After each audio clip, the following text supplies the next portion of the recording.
สบายดีพี่น้องชาวเน็ตทั้งหลายเนาะมื้อนี้เราจะมาเว้าเกี่ยวกับเป็นหยังคือว่าคนลาวบ่มักเฮ็ดคลิปลงยูทูบเนาะคลิปที่มีสาระมีประโยชน์ทั้งๆที่ว่าเราต้องการเราก็จะเสิร์ชหาในกูเกิลหรือว่าในยูทูบเลยเนาะในเรื่องความรู้หรือว่าสาระต่างๆเนาะเราเข้าไปเบิ่งเลยเนาะ1เนาะอาจสิเป็นเพราะว่ายูทูบยังบ่ทันได้เปิดอยู่ประเทศลาวหรือว่าอาจจะเป็นว่า คนลาวเรายังหลายคนที่ยังบ่รู้จักยูทูบเนาะเกี่ยวกับประโยชน์ของมันเนาะประโยชน์อันที่1เนาะคือเราเฮ็ดคลิปลงยูทูบเนาะมันมีหลายแนวเนาะอาจจะเป็นแบบแบ่งปันความรู้ให้คนอื่นหรือว่าเราเฮ็ดคลิปเอาไว้ให้หมู่เพื่อนเราได้เบิ่งนำกันเนาะหรือว่าแนวอื่นๆหลายแนวเนาะบางคนก็เฮ็ดคลิปลงยูทูบเพื่อหารายได้เนาะ แต่ว่าเป็นหยังล่ะคนลาวเราคือน้อยคนเนาะที่เฮ็ดคลิปลงยูทูบเนาะทั้งๆที่ว่าเรามีความต้องการหลายกับมันเนาะบางคนอยากรู้แบบสิ่งที่เราอยากเฮ็ดเนาะคือว่าแบบว่าแบบที่เรามีความรู้อยากแบ่งปันให้คนอื่นเราก็เฮ็ดคลิปลงยูทูบเพื่อให้คนอื่นค้นหาแล้วก็เบิ่งตามที่เราอยากเบิ่งของคนอื่นหั้นแหละที่เราอยากเบิ่งแบบความรู้ของคนอื่นที่เขาเจ้าได้เอาคลิปหรือว่า มีหยังต่างๆเอาลงยูทูบไว้ให้เราได้เบิ่งเนาะหรือว่าบางคนอาจสิยังบ่ฮู้ว่าสิลงคลิปในยูทูบได้แนวใดเนาะคือว่าเห็นส่วนหลายเนาะเขาเจ้าสิมักลงแบบเฟซเนาะหรือว่าเพจเนาะของเฟซบุ๊กเนาะเพราะว่ามันบ่มีข้อจำกัดปานใดเนาะเราลงคลิปแล้วก็หลายๆคนสิเห็นบัดเดียวเลยเนาะแต่ว่าสำหรับยูทูบนี่มันจะยากเนาะเพราะว่ามันบ่ได้เปิดคือเฟซบุ๊กเนาะถ้าเราเข้าไปทางยูทูบเนาะ พอค้นหาทางยูทูบมันจะออกเป็นหน้าจอใหญ่ๆให้เราเบิ่งเนาะถ้าว่าเราเซฟไปทางเฟซบุ๊กมันจะเป็นบล็อกน้อยๆซำปูมือนี่แหละหรือว่าน้อยก่อนอันนี้มันก็เฮ็ดให้คนลาวเราหลายๆคนที่ยังบ่รู้จักเกี่ยวกับยูทูบเนาะมื้อนี้สิเว้ารวมๆส่ำนี้ก่อนเนาะเฉพาะเจาะจงในมื้อนี้แท้เนาะก็สิพาทุกคนที่ยังบ่รู้จักเกี่ยวกับยูทูบหรือว่ายังบ่รู้ทางยูทูบเนาะอันนี้สิบอกเป็นคร่าวๆนิดหนึ่งเนาะเพราะว่าสิบ่ได้บอกรายละเอียดในการตั้งช่องยูทูบเนาะเพื่อเราสิลงคลิปไว้เพื่อเป็นคลังคลิปหรือว่าวิดีโอของเราที่เราความทรงจำของเราที่เราสิเซฟไว้ในนี้เนาะโดยที่โทรศัพท์เราเสียหรือว่าโทรศัพท์เราเพเราก็สามารถค้นหาตัวนั้นได้เนาะชื่อวิดีโอของเราได้ เวลาเราเปิดหน้ายูทูบขึ้นมาเนาะแล้วเราจะเบิ่งทางแจเบื้องขวามือเนาะมันจะมีรูปคนอยู่นี่เนาะรูปคนอันนี้ตั้งแล้วเด้อเพราะว่ามันมีไอคอนขึ้นมาแนวนี้เนาะไอคอนของช่องที่ข้าพเจ้าได้ตั้งไว้เนาะเอาเข้าไปเลยมันสิเป็นลักษณะแนวนี้เนาะหลังจากที่เราตั้งแล้วเนาะจะเป็นลักษณะแนวนี้ขึ้นมาอันนี้บ่ได้เปิดเน็ตเนาะบ่ได้เปิดเน็ตมันก็เลยมันก็จะขึ้นแนวนี้เนาะมันจะบอกว่าบ่อนนี้เนาะช่องของฉันอันนี้เป็นภาษาไทยเด้อ แล้วก็เวลามันหยังต่างๆมันก็จะมีอยู่นี่เนาะสลับบัญชีเวลาเราเข้าทำอิฐเนาะเข้าตั้งทำอิฐเนาะสิเฮ็ดแบบนี้กดสลับบัญชีนี่ก็ได้หรือว่าผู้ใดที่มีบัญชีอยู่แล้วบัญชีอีเมลอย่างนี้เนาะเราสามารถเข้าไปตั้งช่องยูทูบได้โดยการติ๊กใส่บ่อนอันมีรูปคนแบบนี้เนาะอยู่เจเบื้องนี้อยู่เจเบื้องนี้เนาะเวลาเราเปิดอ่าหน้าแอปยูทูบขึ้นมาเนาะ หลังจากนั้นเราก็ตั้งเนาะตั้งชื่อลงชื่อแล้วก็สามารถอัปโหลดคลิปลงมาลงในยูทูบนี้ไว้ได้เนาะสิยก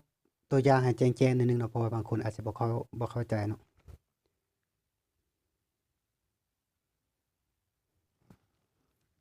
หลังจากที่เราเข้าแอปเนาะเข้าแอปยูทูบที่เว้าไปเมื่อกี้นี้เนาะแล้วมันมี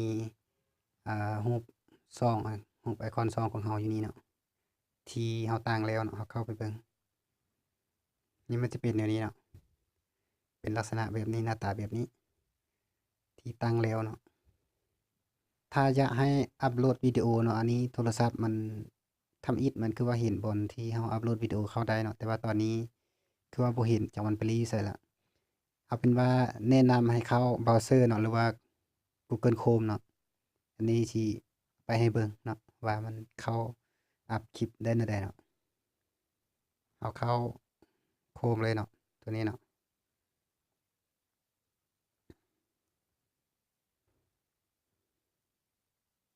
หลังจากที่เราเข้ามามันสิเป็นแนวนี้เนาะให้เจ้าพิมพ์ช่องของเจ้าเนาะถ้าช่องของเจ้าบ่ขึ้นในบ่อนนี้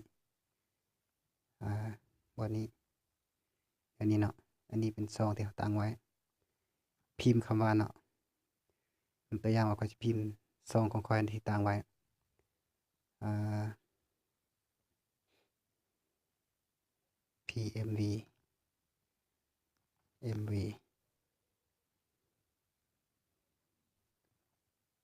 เมื่อมันขึ้นมาเราก็ติ๊กใส่เนาะแล้วมันก็สิ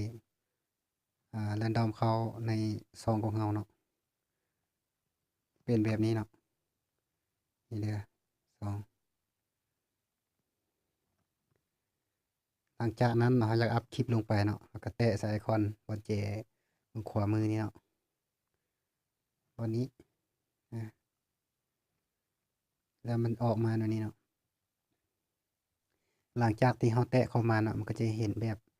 Creator เนาะหรือว่า Account Studio มันจั่งใดวะประมาณนี้แหละเนาะตัวนี้มันเป็น Creator Studio เนาะเราคลิกเข้าไปแล้วมันก็จะออกมาแนวนี้นะหน้าตาแบบนี้แล้วเอาเข้าบนนี้เนาะบนรูปลูกศรนี่แหละทางแตะเข้าไปเพื่อดาวน์โหลดคลิปเข้ามาในช่องของเราเนาะแล้วก็ติ๊กใส่นี้แล้วก็เลือกคลิปที่เราต้องการแล้วก็อัปโหลดขึ้นมาเนาะหลังจากอัปโหลดแล้วเรียบร้อยเนาะมันก็จะขึ้นเราตั้งชื่อตั้งหยังข้างในเนาะแล้วมันก็สิขึ้นอ่าเผยแพร่เนาะเผยแพร่อยู่แจบัดนี้เป็นสีเขียวหลังจากที่อัปโหลดแล้วเนาะเราก็แตะใส่ตัวนั้นเนาะเผยแพร่ที่ว่าสำเร็จบันทึกไว้เรียบร้อยเนาะมีส่ำนี้เนาะมันก็เราก็มีคลิปลงไปในยูทูบไว้เนาะเพื่อว่าเราต้องการอยากเบิ่งเราก็คลิกเบิ่งหรือว่าอยากส่งให้คนอื่นเบิ่งเราก็แชร์ลิงก์ไปเนาะให้หมู่ให้ครูเขาเบิ่งเนาะยกตัวอย่างว่าเราอยากมีความคิดดีๆมีบทเรียนดีๆบ่หรือว่ามีหยังต่างๆที่เราอยากให้คนอื่นรู้นำเราเนาะเราก็สามารถเฮ็ดแบบนี้ได้เนาะเพื่อว่าคลิปนี้มันจะเก็บไว้ดนๆถ้าว่าเราบ่เฮ็ดคลิปแนวบ่ดีลงไปยูทูบจะบ่ลบช่องเราออกเนาะถ้าว่าเราเฮ็ดแนวบ่ดีผิดกฎนโยบายของยูทูบจะลบออกลบช่องเจ้าออกเนาะอันนี้เตือนไว้ก่อนเนาะเพราะว่ายูทูบเขาก็มีกฎระเบียบของเขาเนาะอันนี้ขอโทษนะที่เอ่ยชื่อยูทูบฮอดยูทูบเนาะแต่ว่ามันเป็นความจริงอยู่แล้วเรื่องนี้หลายๆคนอาจจะรู้แล้วแต่ว่าหลายคนอาจจิจะยังบ่รู้เทื่อเนาะข้าพเจ้าเฮ็ดคลิปนี้ขึ้นมาเนาะก็เพื่ออยากให้หลายๆคนเข้าใจเกี่ยวกับปัญหาตัวนี้ว่าเป็นหยังคนลาวเราจึงบ่มักเฮ็ดคลิปลงยูทูบทั้งๆที่ว่า หลายๆคนก็มีความรู้ความสามารถหรือว่าคอนเทนต์หลายๆอย่างที่อยากให้คนอื่นรู้นำเนาะหรือว่าเรามีความต้องการในยูทูบนี่หลายหรือว่าเราเสิร์ชหาในยูทูบหรือว่า Google เนาะเราอยากรู้เกี่ยวกับเรื่องนั้นเรื่องนี้เราเสิร์ชเข้าไปมันจะมีเพราะว่าคนอื่นเขาเฮ็ดลงยูทูบไว้เนาะเพื่อให้คนอื่นได้เบิ่งนำฉะนั้นเราก็ต้องเฮ็ดลงไปถ้าเรามีความรู้อยากแบ่งปันให้หลายๆคนรู้นำกันคลิปนี้จบเพียงส่ำนี้ก่อนเนาะถ้าหากว่ามีสิ่งใดที่บ่ถูกบ่ต้องหรือว่าแตะต้องถึงแนวคิดจิตใจของท่านก็ต้องขอโทษขออภัยนำเนาะที่ว่าอันนี้ก็บ่ได้มีความรู้ความสามารถหลายหยังดอกแต่ว่าอยากให้หลายๆคนแบ่งปันให้กันและกันมีความรู้อย่าเก็บไว้คนเดียวเนาะเผยแพร่ให้คนอื่นได้รู้นำเนาะอันนี้เป็นการดีเนาะ เจอกันใหม่ในคลิปต่อไปเนาะคลิปนี้ขอจบเพียงส่ำนี้ก่อน